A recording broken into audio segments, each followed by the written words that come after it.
Nalazimo se u selu Beomužević nedaleko od Valjeva. Ovo seosko domaćinstvo samo se naizgled ne razlikuje od ostalih. Međutim, ovde potpuno sama živi Ljubica Gavrilović koja je od svoje 10. godine invalid.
Rođena sam 1949. godine, razbolila sam se 1960.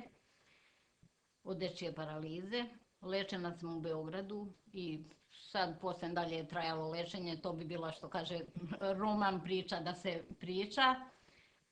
S tim nisam uspela da se izlečim, ostala sam invalid.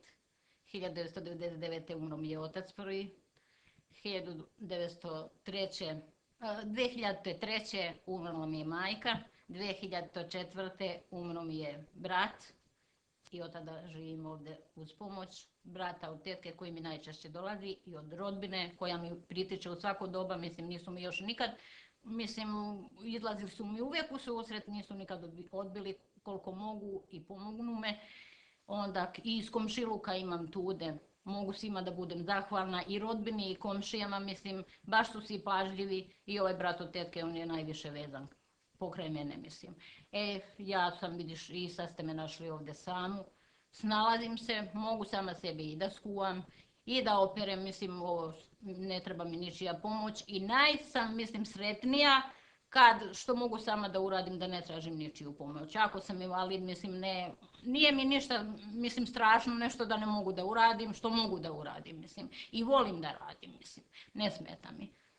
S tim, vidite, sad je jedini što mi je problem, sad je distribucija, vidiš, ovdje je radila neke radove, ostala su 2 polja, kaže, nema sredstava da uradi, a ne gleda država kao država i distribucija kao distribucija, da sam ja invalid, da nemam ni vode kad nemam struje, da nemam ničega, a oni su rekli kad bi imali sredstva da kupe kabla da to završe, a ne gledaju sad da li ću ja ostati u mraku i da li se ja mogu kretati i kako se ja krećem i koliko sam opterećena time, mislim.